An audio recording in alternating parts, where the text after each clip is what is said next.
অনেক মজাদার ঝাল চিকেন চাপ বানাবো। আর চিকেন চাপটা আমি কিভাবে বানাই হাতে, এটাই আপনাদের সাথে শেয়ার করব। আর চিকেন চাপটা কিন্তু খুবই আমার কাছে মজা হয়, আমার হাতে সবাই পছন্দ করে। আমি এখানে 1 কেজি বুকের মাংস নিচ্ছি হাড্ডি ছাড়া। এখন আমি হাম্বল দিস্তা দিয়া মাংসটা ছেঁচে নিতে আসি, সাইজ মতন কাটছি। একটা মাংস 3 পিস করছি, বুকের মাংস পাতলা করে কাটছি, কাইটটা এখন আবার ছেঁচে নিতে আসি। এরকম সব মাংসগুলো এইভাবে হাম্বল দিস্তা দিয়ে ছেঁচে নেব। আর এভাবে এক এক করে সব ছেঁচে নিতে হবে। হবে মাংসটা একদম তাড়াতাড়ি সিদ্ধ হয়ে যাবে, কোনো হবে না। আর মাংসটা বড় হইবে, চাপটা হইবে। আর চাপটা খাইতে খুবই মজা। এখানে আমি 2 চামচ মরিচের গুঁড়া নিচ্ছি, 1 চামচ হলুদের গুঁড়া নিচ্ছি, আদা রসুন বাটা 2 চামচ করে নিচ্ছি, জিরা ভাজা গুঁড়া নিচ্ছি, হাতে শাহি মশলা বাটা নিচ্ছি, কাঁচা জিরা বাটা নিচ্ছি, কাঁচা ধনিয়া বাটা নিচ্ছি, আদা রসুন নিচ্ছি, টেস্টিং সব নিচ্ছি। টমেটো সস লাগতে আছে, আমার সরষের তেল লাগতে আছে, সয়া সস লাগতে আছে, চিনি লাগতে আছে। এইটা দিয়ে আমি সব এই মুরগির মাংসটা মাখাবো। আর মুরগির মাংস এরকম সব হাতে মশলাটা মাখাই নেবে, অনেক স্বাদ লাগে। আর যদি আপনি একটু ম্যারিনেট করে বেশিক্ষণ রাখতে পারেন, অসাম। আর এভাবে আমি চিকেন চাপ বানাই, এটাই আপনাদের সাথে শেয়ার করতে আছে। আর দিতে আছি লেবু চিপ্পা। লেবুটা কিন্তু দিতেই হবে, লেবুটা দিলে কিন্তু কোনো মুরগির গন্ধ টন্ধ থাকবে না, আর স্বাদ দ্বিগুণ বাড়াই দেবে। আর চিনি দিবেন কিন্তু, আর সবাই একটু চিনি দিবে, অনেক মজা হয়, টেস্ট হয়। আর আমি এখন মশলাটা ভালো মতন মাখাই নিতে আসি। এইভাবে সব মশলা নিয়ে আপনারা আপনাদের মতন, আর জয়ফল জয়ত্রী পোস্তার দানা এগুলো কিন্তু আপনারা আন্দাজ মতন নেবেন। শাহি জিরাটা, এগুলো গোলমরিচ নিতেই হইবে, গোলমরিচের জালটা কিন্তু খুবই মজাদার। আর এই দেখেন আমি চাপগুলো ছেঁচে নিচ্ছি। এখন এরকম করে মশলাটা মাখাই নেব। আর একটু সরষের তেল দিবে, কিন্তু ঘেরানটা অসম, আর ঘেরানটা খুবই ভালো লাগবে। এই জন্য আমি এই যে সরষের তেল দিতে আসি, আবার সরষের তেল দিয়ে ভাজবো। আমি এরকম ক্যাম্পের বাজারে দেখছি, আর ক্যাম্পের বাজারে চাপ কিন্তু খাইতে খুবই মজা ছিল। আমি কিন্তু একদম অসমভাবে বানাইতে আসি। আপনারাও এরকম, এটা চিকেন চাপের রেসিপি, আপনারা দেখে যা যা ভালো লাগবে বানাই খেতে পারবেন। আর এটা কিন্তু অনেক মজা লাগে, বাইরের থেকে নিজের ঘরে বানানো এটা স্বাদই কিন্তু অন্যরকম। আপনারা কার কার ভালো লাগে চিকেন চাপ, এইভাবে বানাই খাইবেন। হাতের মশলাটাতে একটু নিজে সব কিছু বাইটটা চারটা নেওয়া যায়, নিজে সব গুছাই গাছাইয়া, তাহলে কিন্তু অনেক মজা লাগে। বাজারে মশলা চাইয়া হাতে বাটা মশলা চাপ চোপ কিন্তু অনেক মজা লাগে। আর চাপ বলতেই তো ঝাল, যত ঝাল দিবেন অতই কাবাব চাপ এটি মজাই আলাদা। আপনি যে কোনো চাপ বানাইবেন কীভাবে বানাবেন, যদি ঝাল হয়, আমরা তো বাঙালি ঝাল পছন্দ করি বেশি। আর আমি এরকম এটার মধ্যে কিন্তু অনেক শুকনো মরিচও আছে, তারপরে এই গোলমরিচও আছে, আবার সব মশলা জাল, সব একটু জালটা বেশি দিছি পরিমাণটা। আর আপনাদের বাচ্চা থাকবে একটু কমাইয়ে দিতে পারেন, আর জাল বেশি খেলে বেশি দেবেন, কম খাবে কম দেবেন। আমি জাল বেশি খাই দেখি আমি জাল বেশি দিছি। যাই হোক, এখন আমি সব মাখাই নিতে আসি, মাংসগুলো সব মাখাইয়া ভালো মতন একদম গায়ে লাগাইয়ে লাগাইয়ে আমি মাখাইতে আসি। আর এখানে 1 কেজি মাংসতে কিন্তু অনেক হয়েছে চাপ, দেখেন অনেকগুলো হয়েছে।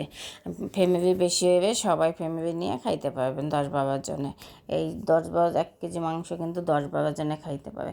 এই দেখেন আমি সুন্দর করে মাখাইয়ে রাখতেছি, ম্যারিনেট করে, পরে আমি ভাজবো। আর যত ম্যারিনেট করে আগে রাখতে পারবেন অতই স্বাদ চাপের।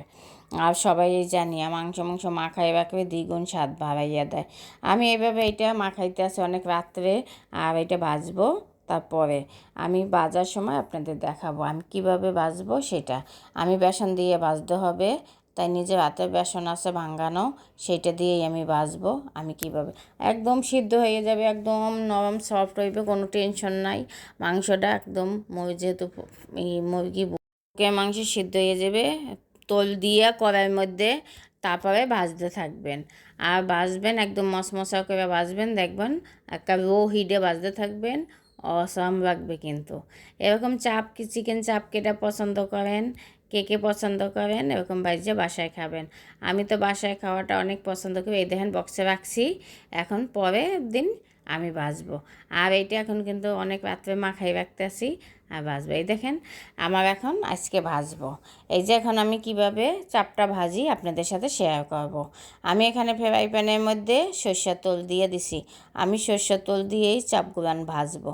আমি 4 পিস চাপ ভাজবো, অনেক বড় বড় চাপ 4 পিস ভাজবো, আমরা 2 পিস করে খাবো। আর আমি এখানে প্লেটের মধ্যে বেসন নিছি, এই বেসন মিলাইয়া এই দেখেন আমি শুকনো বেসন দিয়ে জাকোয়ে তারপর তেলের মধ্যে দিয়ে দেবো। তারপর আমি হিটে ভাজতে থাকবো। আমি 2 পিস করে ভাজবো, তারপরে আবার 2 পিস ভাজবো। আপনারাও এইভাবে কিন্তু ভাজিয়ে নেবেন চাপ, একদম সফট আছে, কোনো টেনশন করবেন না। হিটে ভাজতে থাকবেন, ঢাকাও লাগবে না কিছু না, যেহেতু মাংস অনেকক্ষণ মাখাই রাখছি, তারপরে আবার এই হাম্বল দিস্তে দিয়ে ছেঁচে দিছি, এই জন্য আবার মাংসটাও পাতলা, কোনো ঢাকা লাগবে না, একদম সফট সিদ্ধ হয়ে যাইবে। যাই হোক, এইভাবে কে কে চাপ পছন্দ করেন এইভাবে ভাজ্যা বাসায় নিজেরা বানাইয়া খাবেন পরিমাণে। আর আমি এই চাপটা খাবো কিন্তু আমি রুচি দিয়া, আর চাপ কিন্তু রুচি দিয়েই বেশিরভাগ মজা। আর এই জন্য আমি রুচিও বানাবো আর রুচিটাও ভাজ্যা নেবো, সেটাও আপনাদের সাথে দেখাবো। আর আমি আগে এইটা এই যে রুচি কীভাবে ভাজি দেখেন, রুচি বেলে নিচ্ছি, এখন ভাজতে আসছি।